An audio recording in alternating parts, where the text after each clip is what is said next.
O Estado brasileiro faz muita coisa que ele não deveria estar fazendo. E não faz aquilo que seria mais indispensável e que a nação demanda, que é atender às necessidades básicas, elementares da cidadania.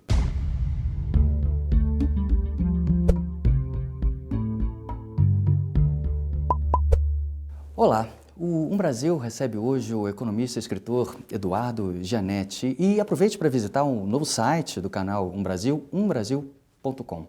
Giannetti, muito obrigado por estar aqui conosco. Giannetti, eu vou começar com uma pergunta relacionada a uma frase que eu escutei sua há pouco tempo, que eu achei muito interessante. Você afirmou que o Brasil precisa de menos e mais Estado ao mesmo tempo. O mais comum, acho que você vai concordar comigo, é ter economistas ou pensadores da realidade brasileira que defendem ou uma coisa ou outra. Onde é preciso que que exista mais Estado no Brasil e onde menos? O Estado brasileiro está onde não deveria e não está onde deveria. Por isso que é menos e mais. O Estado brasileiro não precisa estar envolvido em atividades empresariais, não deve subsidiar grupos privados, não deve proteger a economia, não deve dar pensões para funcionários públicos completamente desconectadas da realidade brasileira.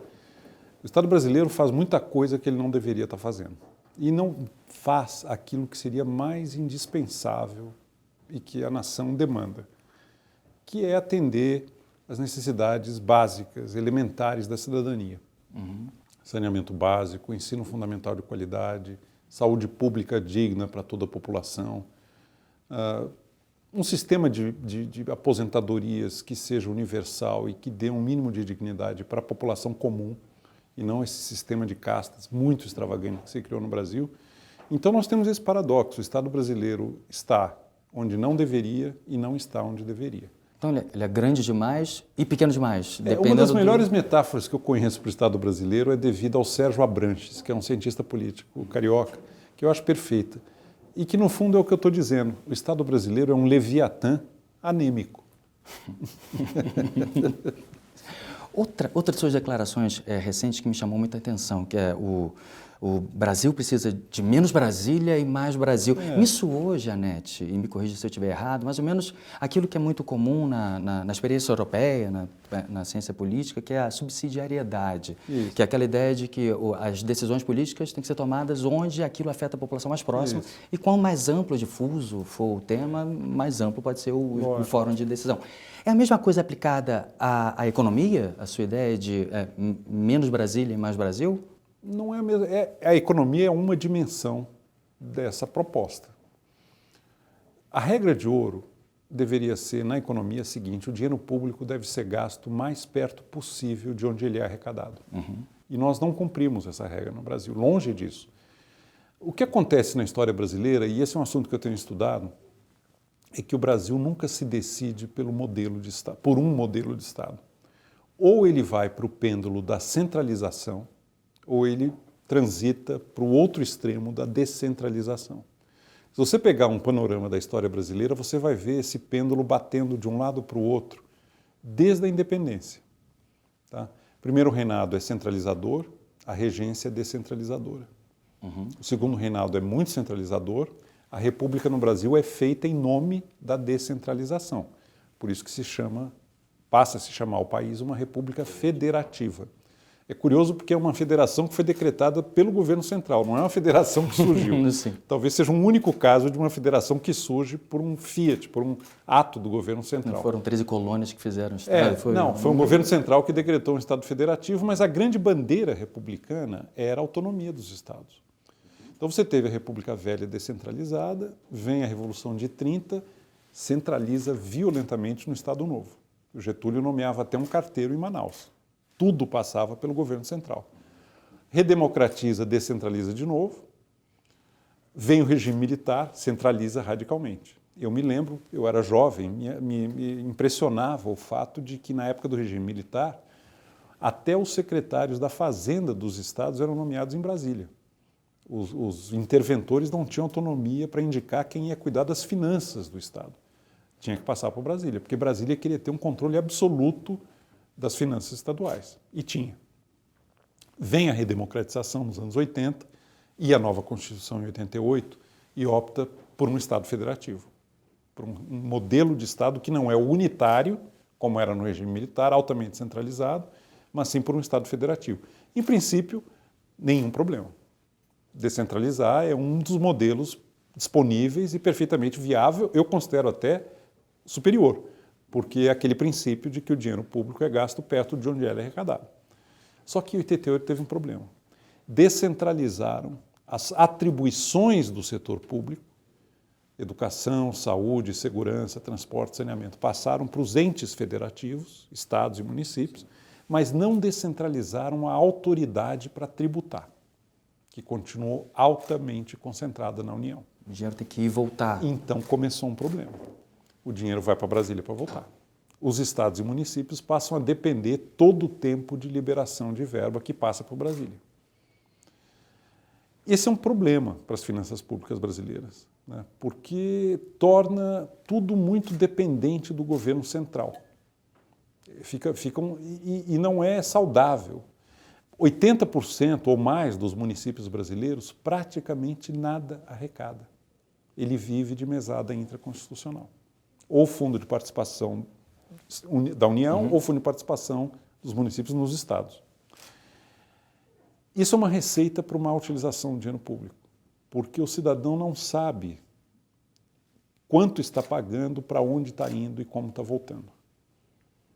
Um técnico do Senado Federal, que é muito competente, fez um estudo que mostra que quanto menor o IDH do município, o Índice de Desenvolvimento Humano, mais ele gasta proporcionalmente no Legislativo Municipal, na Câmara de Vereadores. Então, você tem milhares de municípios no Brasil que gastam mais com Câmara de Vereador, que ninguém sabe muito bem o que faz num município pequeno, do que gasta com saúde, do que gasta com saneamento. Ou seja, se perde muito dinheiro nesse passeio. Duas coisas mais eu vou dizer sobre isso, que eu acho importante frisar. Primeiro, num regime federativo para valer, só vai para o governo central dois tipos de recurso. O que é para financiar atividades que só o governo central tem condições de fazer e precisa fazer. Como segurança das fronteiras. Fronteiras, Banco Central, diplomacia, órgãos reguladores. Tem atividades que são típicas do governo central e nós não podemos prescindir delas. Esse recurso financia essas atividades. Num país heterogêneo como o Brasil, aí é a segunda categoria, é natural que os estados mais prósperos transfiram algum recurso para os estados menos favorecidos. Tem uma redistribuição interregional. Este recurso passa por Brasília. A redistribuição é feita pelo governo central. O que não é, a minha proposta, o que não é dinheiro para financiar atividade que só o governo central faz, e o que não é redistribuição regional, não precisa e não deve ir para Brasília para voltar. Ele fica e é gasto o mais perto possível de onde ele é arrecadado. Você para com o passeio do dinheiro. E você tira muito do butim que se disputa em Brasília, que é a apropriação desses recursos que não deveriam ir para lá e acabam indo. Eu acho que isso vai trazer enorme melhoria na qualidade do gasto público no Brasil. O outro aspecto é um aspecto de cidadania. Nós precisamos ter no Brasil uma cidadania tributária. O conceito fundamental é a cidadania tributária, que consiste numa coisa simples, que é a seguinte: o cidadão brasileiro sabe quanto paga da sua renda em impostos, para onde vai e como está voltando. Se você descentralizar, isso é perfeitamente factível. O cidadão sabe, olha, eu transferi tanto da minha renda, do meu trabalho, para o governo, para este governo, e voltou dessa maneira. Ninguém mora na União, ninguém mora no Estado. Todos nós moramos na nossa cidade. O governo local é onde acontecem as coisas relevantes para o cidadão. O que não dá para continuar é num país onde 40% da renda nacional transitam pelo setor público e nós não temos sequer metade dos domicílios com saneamento básico. Não temos sequer alfabetização universalizada para a população. Não temos sequer um mínimo de saúde pública digna. Estamos às voltas com epidemias do século XIX. Tem alguma coisa profundamente errada nas finanças públicas brasileiras. É lógico que previdência é problema, é lógico que juros é problema, mas tem mais coisa e eu acredito que esse federalismo truncado é um elemento central para entender por que é que piorou tanto as finanças públicas no Brasil. De certa forma, você propõe uma reforma do Estado, da estrutura como o Fundamental. Estado funciona. Vamos completar o movimento em direção ao Estado federativo, que se esboçou em 88, mas ficou interrompido. Eu chamo isso federalismo truncado. Nessa ideia das reformas, se tornou uma espécie de lugar comum afirmar que o Brasil precisa de algumas reformas. A gente está falando de outras, como a reforma da Previdência, que se fala. Mas tem uma série de outros problemas. Talvez, para que você faça uma reforma sólida em aspectos que são muito importantes para parcela relativamente grande da população, como a reforma trabalhista, que passa por problemas de regulamentação agora, ou a própria reforma da Previdência ainda não feita, para que elas sejam sólidas é necessário uma certa legitimidade percebida nos governantes. Sim. Ou seja, talvez seja necessária uma reforma anterior, talvez fosse uma reforma do sistema político eleitoral, para que as pessoas se sentissem mais representadas por aqueles que devem representá-las. Até para poder fazer outras propostas, reformas como a que você acaba de... São muitas reformas ao mesmo tempo que são necessárias no país. Galeno, mas vamos por partes. Se você completar o movimento rumo a um genuíno Estado federativo, a disfuncionalidade do governo central será menos danosa para o país. Não é tão grave. E você vai ter muito mais autonomia e muito mais participação dos cidadãos no processo decisório, na cobrança, na fiscalização, na transparência. Por isso que eu defendo menos Brasília, mais Brasil. Agora, você tem absoluta razão. Nós temos um presidencialismo de coalizão no governo central que se tornou totalmente disfuncional. No início do mandato, o presidente recém-eleito tem um capital político, ele consegue nomear um bom ministério, consegue liderar algumas reformas. Isso ocorreu com Fernando Henrique, ocorreu com Lula. A partir do momento que vem uma crise, o resto do sistema político, que está dando apoio apenas na expectativa de abocanhar pedaços do poder, ele começa a ficar assanhado. É mais ou menos como a relação entre o parasita e o hospedeiro. Enquanto o hospedeiro está forte, o parasita está quietinho. A hora que o hospedeiro fraqueja, o parasita avança e começa a demandar, e começa a sugar, e começa a querer mais. Isso ocorreu em todos os governos da redemocratização para cá. E nós temos que sair disso.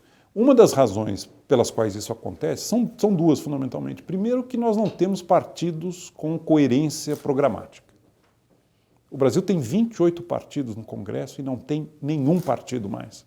Tinha 2 partidos que prometiam se tornar genuinamente partidos, que eram o PT e o PSDB, e que, por tudo que aconteceu, deixaram de ser. Então não dá para ter 28 partidos e muito menos uma situação em que tem 28 e não tem nenhum. Se o Brasil tiver 4 ou 5 correntes de opinião que justificam a existência de um partido, já é muito. E com 4 ou 5 partidos, dá para imaginar que se governe não com base em fisiologismo e expectativa de benesses, mas com base em programa, em propostas.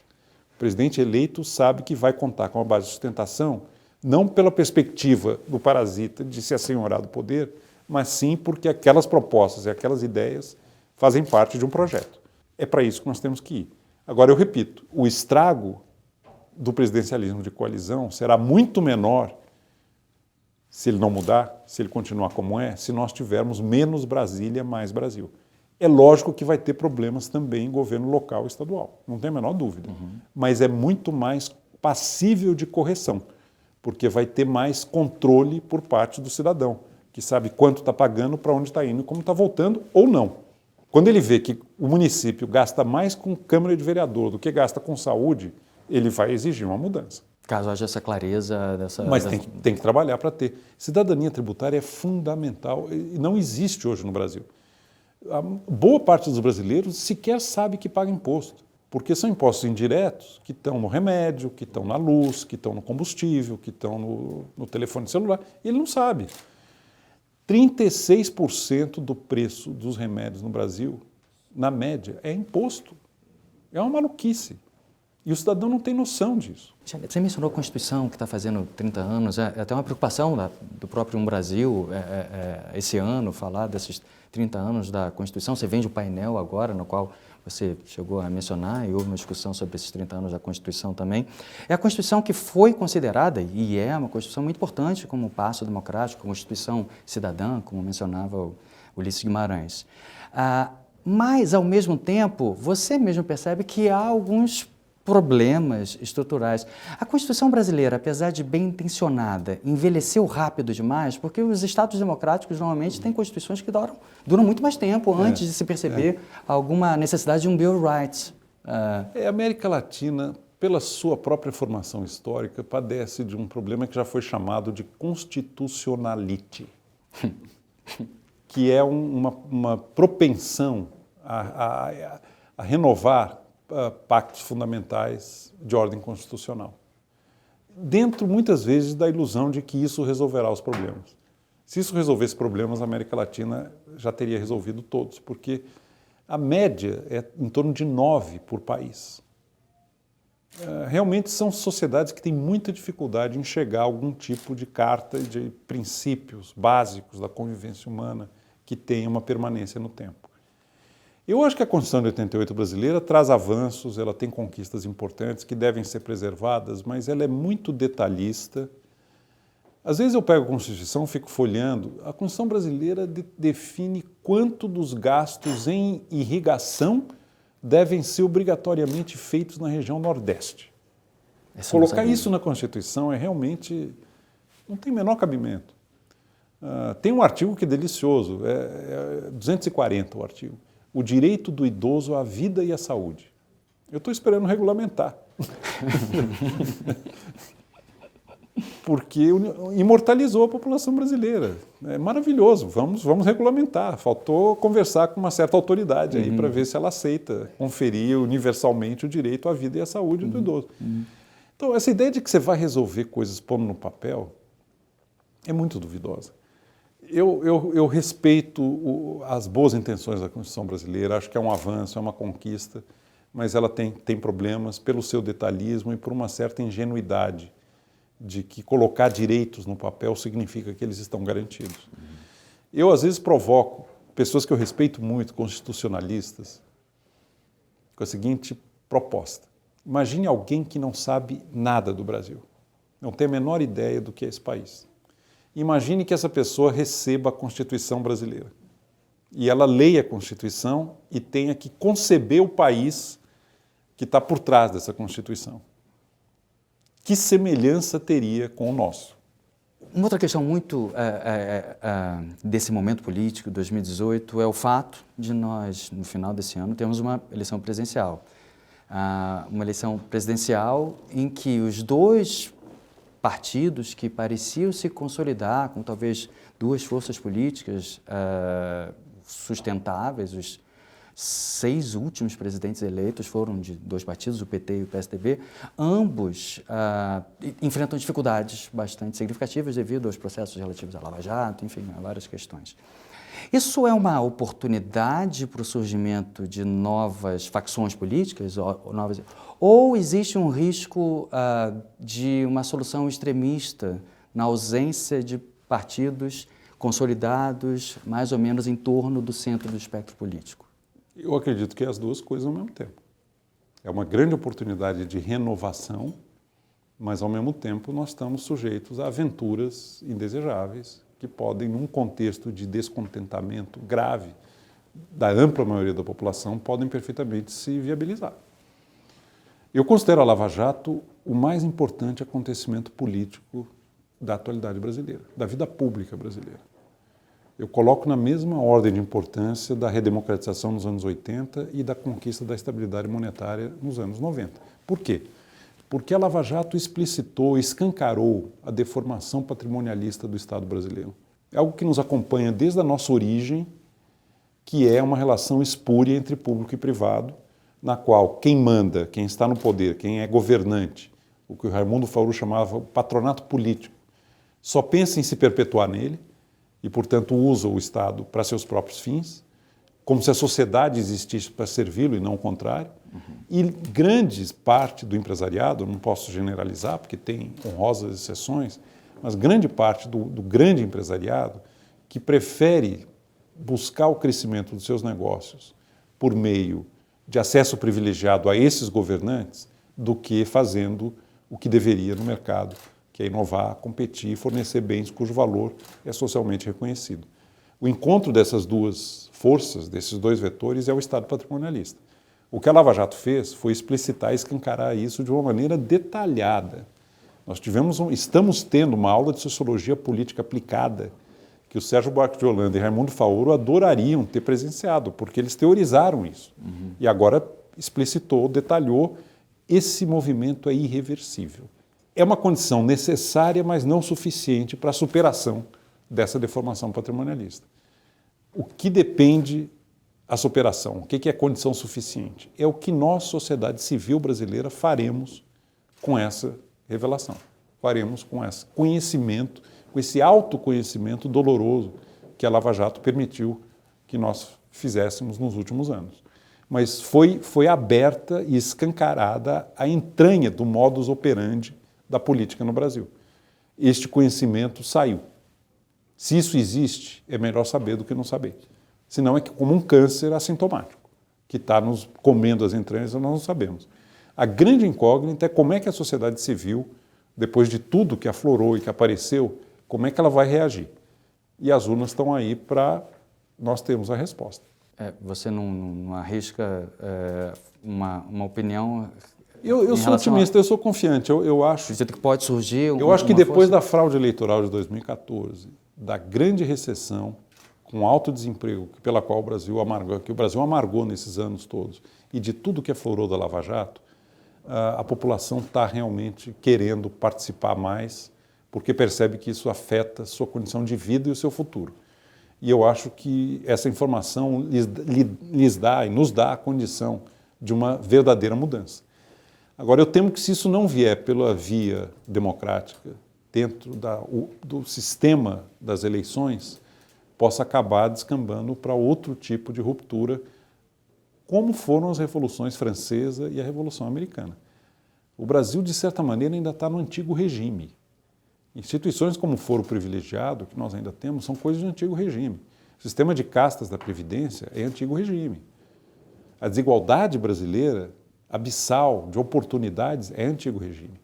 Nós vamos corrigir isso no ambiente democrático ou será que as coisas terão que piorar tanto que virá uma reação da sociedade, uma ruptura e uma refundação do modo de fazer política e da relação entre Estado e sociedade no Brasil? Não posso deixar de aproveitar a sua presença aqui conosco para falar um pouco sobre o seu último livro, Trópicos Utópicos, deliciosa aventura pelo o que seria a identidade brasileira, depois de um debate muito grande sobre 3, você chama de ilusões, que seriam as ilusões da civilização ou do humano civilizado, como você coloca. Eu vou até citar, mais ou menos, essas três ilusões seriam a ciência, que dá a si mesma a possibilidade de explicar o mundo e dar sentido à vida. A tecnologia, que possibilita, segundo essa ilusão, como você fala, controlar a natureza. E o processo civilizatório, que criaria uma lógica de avanço moral. Por que ciência, tecnologia e processo civilizatório são ilusões? Então, o Ocidente moderno, ele nasce com a promessa de resposta a 3 grandes inquietações humanas. Primeiro, o sentido das coisas, o sentido da vida humana, do universo.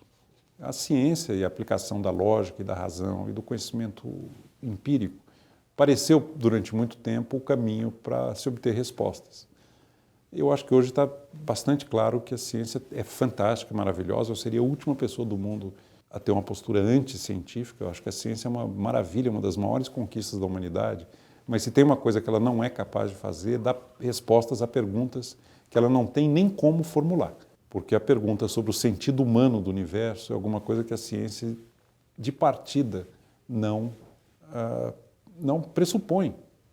O método científico é um método de observação do mundo como ele é, independente das nossas preferências, desejos e busca de sentido. Então, é um conhecimento objetivo que pressupõe que o universo é regido por leis cegas, independentes da vontade humana. Então, não entregou o sentido que prometeu. A tecnologia tem uma ilusão parecida. Era o grande sonho de assenhoramento da natureza pelo ser humano. Submeter o mundo natural às vontades e aos desejos humanos de modo que a natureza saciasse as nossas vontades, nossas fantasias, nossos caprichos de consumo. Funciona em grande medida, está aí a medicina, a longevidade, tem grandes conquistas, mas, por outro lado, gerou uma ameaça de descontrole do mundo natural, que é hoje tremenda, e que se traduz na mudança climática, no fim da biodiversidade, na questão dos oceanos que estão sendo irrecuperavelmente danificados e tudo mais. Então, aquela promessa de controle se tornou uma terrível ameaça de descontrole. E o terceiro ponto do mundo moderno, civilizado, europeu, iluminista, era que com o progresso da civilização, o avanço material, nós teríamos vidas mais dignas, felizes e plenas. Não há nenhuma evidência de que esse progresso econômico, tecnológico, científico furioso dos últimos 3 séculos tenha aumentado o padrão de felicidade, de realização das pessoas. Pelo contrário, há indicadores muito fortes de que as pessoas estão descontentes com a vida que têm, buscando alternativas e querendo encontrar outras maneiras de conviver. Uma das evidências disso é a incidência de depressão no mundo, a demanda incontrolável por drogas que alteram estados de consciência, tanto legais quanto ilegais.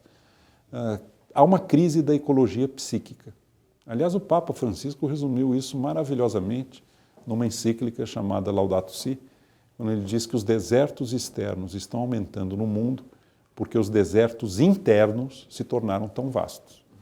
Isso junta todas as questões que eu estou resumindo aqui sobre ciência, tecnologia e felicidade, promessa de realização. Um dos pontos que você toca, até quando você está mencionando esse mundo, principalmente quando você fala de ciência, você fala também que se a ciência não tem como nos informar nada sobre o sentido da vida, tal qual nós desejamos e imaginamos, a economia de mercado também não nos informaria nada sobre ética, né? Às vezes cria-se uma expectativa sobre a economia de mercado, como se isso fosse também corrigir determinadas questões que, na verdade, ela não se propõe a fazer. A economia de mercado tem méritos inacreditáveis na alocação eficiente de recursos dentro de um certo critério, mas ela padece de deficiências graves, que o tempo está revelando cada vez mais.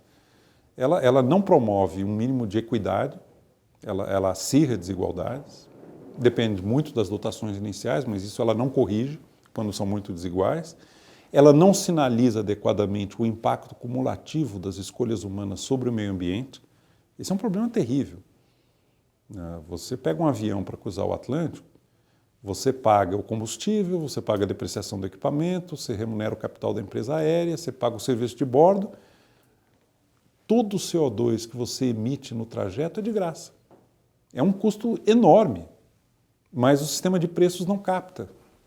Porque ninguém é proprietário, não tem direito de propriedade. Isso é uma falha grave do sistema de preços. E o sistema de preços, a gente tem que entender que o sucesso no mercado não é critério de valor ético. É um critério de sinalização de demanda por alguma coisa. O próprio Adam Smith, que é o pai dessa teoria, embora ele fosse crítico em relação a ela, diz: a opinião favorável de uma pessoa educada vale mais do que o aplauso entusiástico de 10 mil semiletrados. É que não dá para viver da opinião favorável de uma pessoa educada, porque quem põe a mão no bolso e paga são os 10 mil. Mas ele tem perfeita noção de que o valor de uma obra de arte não é dado pelo sucesso que ela faz junto ao grande público. O valor de uma obra de arte não depende disso. Depende de estética e de valores que não são dados pela Caixa Registradora. Achar que a Caixa Registradora é sinal de valor ético é um equívoco monumental. Mas nós estamos, em grande medida, sujeitos a isso. Uma das preocupações que eu vejo que norteia grande parte, não apenas desse seu último livro, mas do seu pensamento nos últimos anos, essa preocupação exatamente com esses valores que não são mensuráveis monetariamente. Talvez o meio ambiente seja o principal exemplo. Hoje em dia, os avanços tecnológicos que acabam afetando algo que não é mensurável. Essa ideia de que você mede o sucesso de uma nação pela métrica monetária é um equívoco monstruoso. Você ranquear, você ordenar as nações, as mais bem-sucedidas são aquelas que têm a maior renda per capita, o maior PIB per capita. Isso é um equívoco monstruoso. Se você está num país ou numa comunidade em que tem água potável de graça, isso é como o ar que nós estamos respirando. Não entra no sistema de preços, não entra no PIB. Aí você polui todas as fontes de água potável. Você passa a ter que trabalhar mais um pouquinho para comprar a água que foi purificada, que foi engarrafada, que foi distribuída. O que vai acontecer com o PIB? Vai aumentar. Vai aumentar. Você empobreceu, você piorou a vida e o PIB aumentou. Se você mora perto do seu local de trabalho, que é um privilégio, vai a pé, é como o ar que nós estamos respirando. Não conta, não existe, zero. Se você mora longe do seu local de trabalho, pega um carro, pega uma condução, fica encalacrado 3 horas no trânsito, queima combustível, usa equipamento, fica nervoso, o que acontece com o PIB? Aumenta. Quando a gente tiver que andar com garrafinha de oxigênio no bolso para respirar, o PIB vai aumentar de novo. E a gente ficou neurótico no trânsito, vai ter que se tratar com terapeutas, vai pagar, o PIB vai aumentar de novo. Então, é uma ideia maluca essa de que você avalia o que se passa na qualidade de vida, no sucesso ou fracasso das nações, olhando para o PIB per capita. E outro ponto que você levanta também, Janete, é que não necessariamente o aumento da sua qualidade de vida, ou de acesso ao bens, leva a uma vida mais plena ou com menos frustrações. Tem um trecho do seu livro, um dos ensaios, você coloca a diferença entre bens democráticos e bens oligárquicos. Isso. Os bens democráticos seriam, e me corrija se eu estiver errado, são os bens que você pode ter e todas as outras pessoas do mundo podem ter também, isso não afeta. Os oligárquicos seriam aqueles que você só os tem para diferenciar-se das demais pessoas. Você faz até uma ilusão, e eu sou professor de relações internacionais, que me soou e você descreve o dilema da segurança, né? Quando um país sente, por qualquer motivo que seja, que precisa construir mais armas para se proteger, que seja, ele constrói. Aí os vizinhos desse país se sentem a necessidade de construir armas por se sentirem ameaçados. O que faz com que não apenas os vizinhos dos vizinhos tenham que construir armas, mas o próprio país que começou. Aí você compara, no âmbito do consumo, uma corrida armamentista por bens oligárquicos. Está perfeito, é exatamente isso, é uma corrida armamentista do consumo. Que funcionaria de que forma? Funcionaria de que forma? O seguinte, você se sente uma pessoa prestigiada se você tem um carro novo. Porque as pessoas te respeitam mais, te admiram, começam a ver um brilho no seu olhar, você se sente uma pessoa diferenciada. Só que quando os outros também alcançam esse bem posicional, o bem oligárquico, ele perde o prestígio que tem um carro último tipo. Então você precisa de outra coisa para te diferenciar. Isso pode ocorrer de muitas maneiras. Até um título acadêmico pode ser um bem posicional oligárquico. Você só vai buscar um doutorado porque isso te dá um diferencial em relação aos outros. Se todo mundo tiver doutorados igual ao seu, não tem mais interesse naquilo. O que se estudando foi constatado, ao se estudar esse assunto, é que a partir do momento em que algumas necessidades básicas do ser humano são atendidas, a competição passa a ser muito mais por posição relativa, como é que eu estou em relação aos outros, do que por qualquer outra coisa. E aí você entra nessa espiral que eu chamo a corrida armamentista do consumo. Você vai atrás daquelas coisas que trazem para você algum tipo de distinção e que atraem o sentimento favorável dos demais para a sua pessoa. Malebranche, que era um filósofo francês, dizia que a grande aspiração do ser humano é ocupar um lugar de honra na mente dos seus semelhantes. O que o bem posicional faz é exatamente isso. Se eu tenho um carro importado último tipo, quando eu saio na rua, eu sinto que aquilo me traz uma deferência, uma respeitabilidade. Quando eu paro na porta de um restaurante, todo mundo olha. O bem posicional traz isso, o poder também traz isso, a fama traz isso, a beleza traz isso. São bens posicionais. Se o poder foi homogeneamente distribuído entre todos, ele deixa de ter o diferencial. Se a beleza for homogeneamente distribuída entre todos, perde poder de compra, poder diferencial, poder de respeitabilidade. E a economia, à medida que um país prospera, ela se especializa cada vez mais nesse tipo de bem, chamados bens posicionais ou oligárquicos. Leva para uma corrida armamentista do consumo. O que não diminui, mas aumenta a frustração das pessoas. Aumenta a frustração, você está sempre sentindo que lhe falta alguma coisa, trabalhando cada vez mais e cada vez mais ansioso para obter, e não leva a lugar nenhum. Só que, ao fazer isso, você está perdendo outras coisas extremamente valiosas na vida.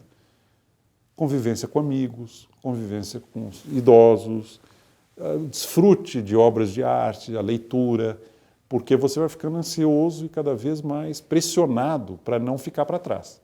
Será que a gente consegue sair dessa armadilha? Era um problema ético, era um problema de bem-estar humano, e agora é muito mais grave do que isso, porque essa corrida armamentista do consumo ameaça o equilíbrio do mundo natural. Então agora há um limite objetivo para a continuidade disso. O padrão de renda e de consumo da sociedade americana não é replicável em escala planetária, definitivamente. Aliás, um dos dados que está no livro, que eu acho uma das coisas mais espantosas, é o seguinte: Nós somos 7 bilhões de habitantes no planeta.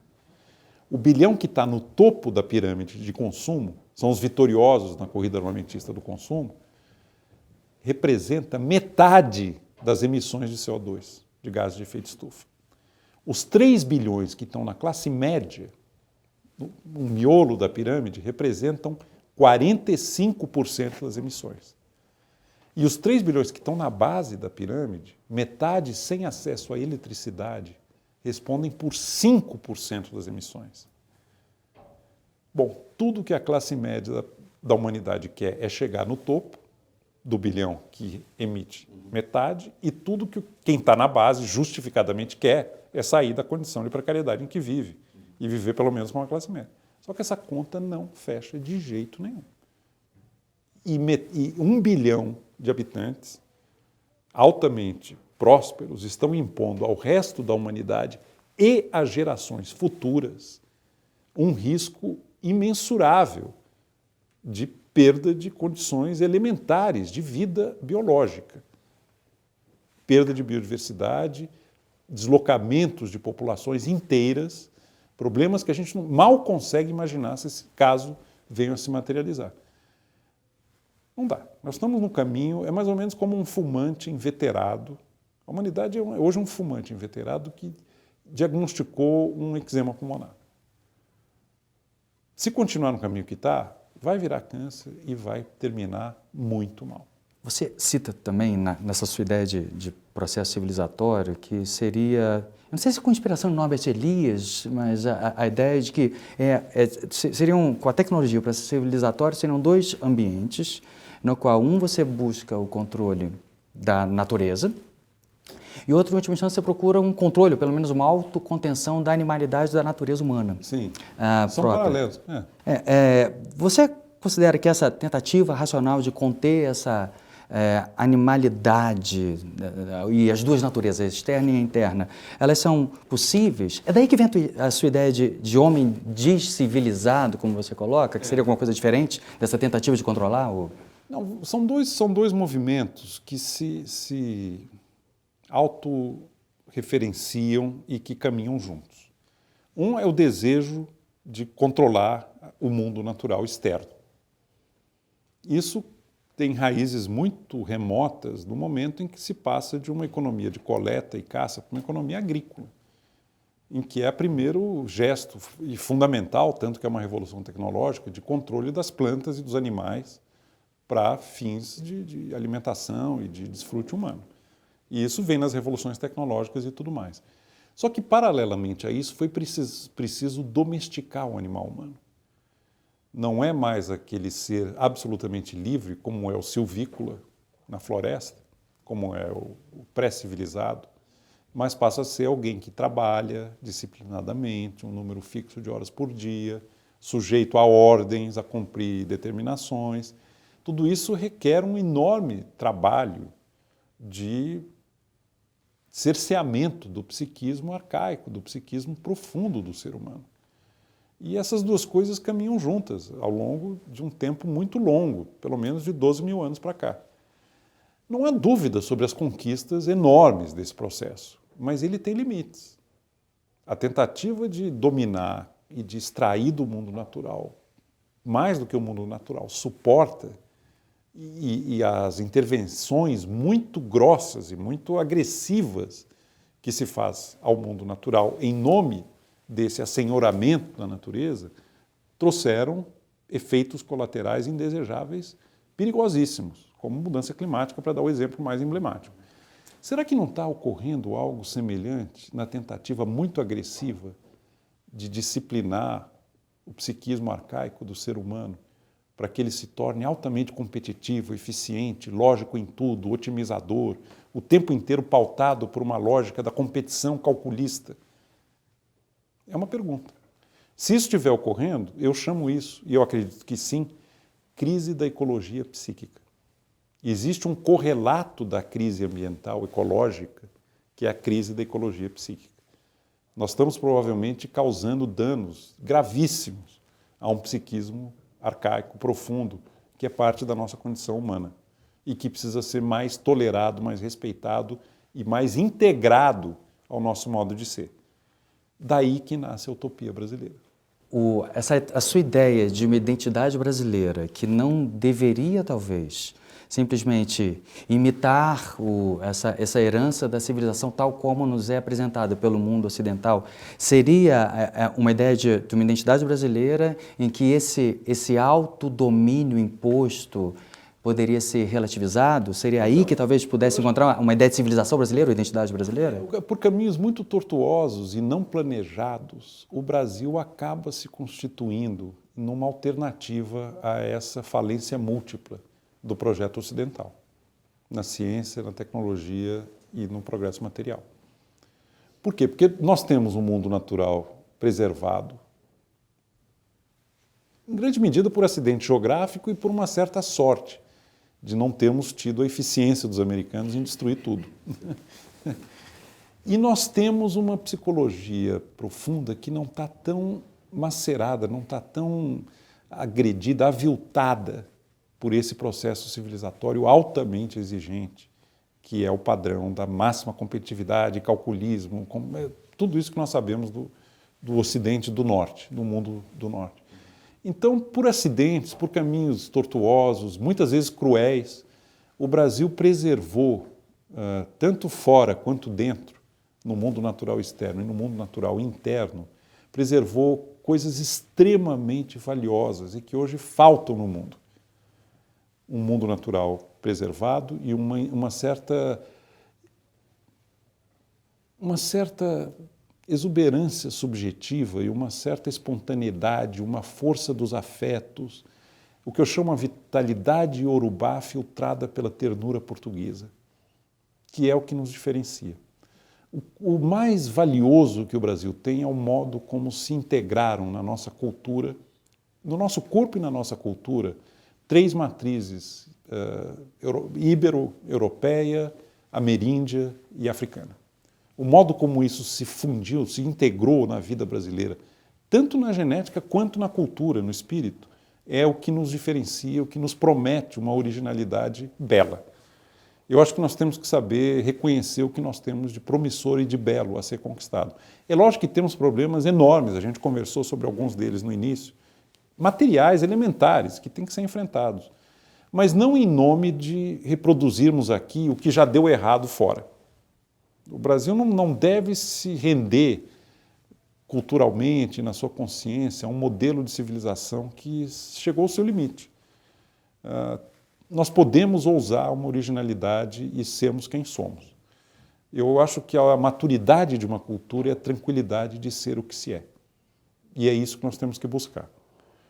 Não a visão mimética, que é simplesmente imitar o que já foi feito lá fora, dentro da ideia de que nós somos uma cópia defeituosa do mundo rico, nós não somos isso, mas sim um modelo de que nós somos uma opção cultural e nós somos alguma coisa que o Ocidente perdeu, mas que está viva por aqui, que é no plano da afetividade, das relações pessoais, de uma certa disponibilidade para a vida, que eu chamo o dom da vida como celebração imotivada.